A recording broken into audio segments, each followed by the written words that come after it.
Jason hated being old. His joints hurt. His legs shook. As he tried to climb the hill, his lungs rattled like a box of rocks. He couldn't see his face, thank goodness, but his fingers were gnarled and bony. Bulging blue veins webbed the backs of his hands. He even had that old man's smell, mothballs and chicken soup. How was that possible? He'd gone from 16 to 75 in a matter of seconds, but the old man smell happened instantly, like, boom, congratulations, you stink.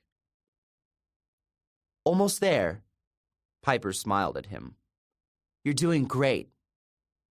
Easy for her to say. Piper and Annabeth were disguised as lovely Greek serving maidens. Even in their white sleeveless gowns and laced sandals, they had no trouble navigating the rocky path. Piper's mahogany hair was pinned up in a braided spiral. Silver bracelets adorned her arms. She resembled an ancient statue of her mom, Aphrodite, which Jason found a little intimidating. Dating a beautiful girl was nerve-wracking enough. Dating a girl whose mom was the goddess of love? Well, Jason was always afraid he'd do something unromantic, and Piper's mom would frown down from Mount Olympus and change him into a feral hog. Jason glanced uphill. The summit was still 100 yards above. Worst idea ever. He leaned against a cedar tree and wiped his forehead. Hazel's magic is too good. If I have to fight, I'll be useless. It won't come to that, Annabeth promised. She looked uncomfortable in her serving maiden outfit. She kept hunching her shoulders to keep the dress from slipping. Her pinned-up blonde bun had come undone in the back, and her hair dangled like long spider legs. Knowing her hatred of spiders, Jason decided not to mention that. We infiltrate the palace, she said. We get the information we need, and we get out. Piper set down her amphora, the tall ceramic wine jar in which her sword was hidden. We can rest for a second. Catch your breath, Jason. From her waist cord hung her cornucopia, the magic horn of plenty. Tucked somewhere in the folds of her dress was her knife, Catoptris. Piper didn't look dangerous, but if the need arose, she could dual-wield celestial bronze blades or shoot her enemies in the face with ripe mangoes.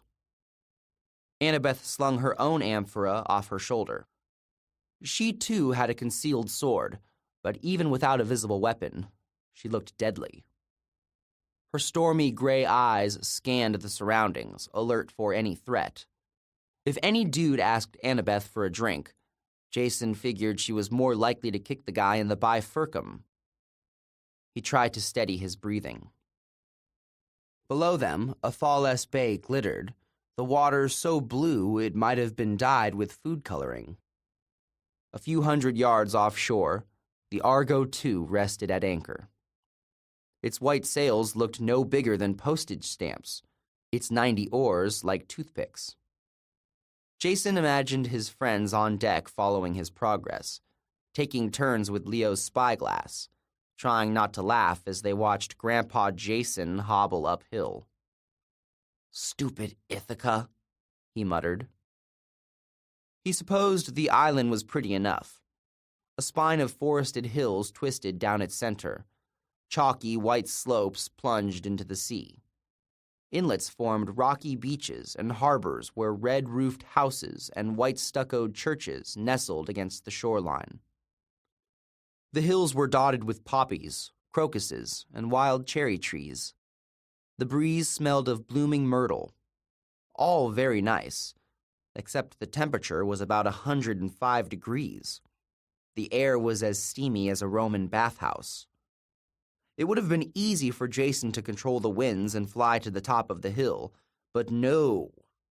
For the sake of stealth, he had to struggle along as an old dude with bad knees and chicken soup stink. He thought about his last climb 2 weeks ago, when Hazel and he faced the bandit Skyron on the cliffs of Croatia. At least then, Jason had been at full strength. What they were about to face would be much worse than a bandit. "You sure this is the right hill?" he asked.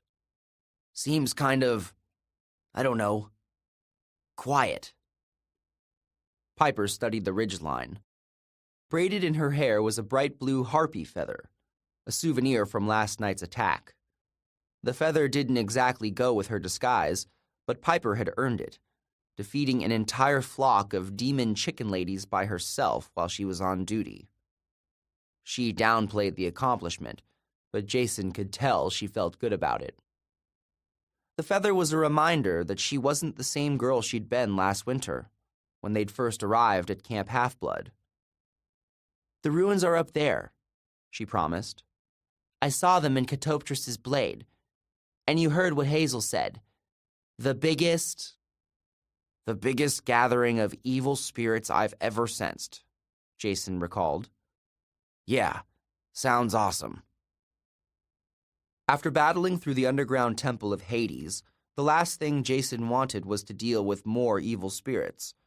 But the fate of the quest was at stake. The crew of the Argo II had a big decision to make. If they chose wrong, they would fail, and the entire world would be destroyed.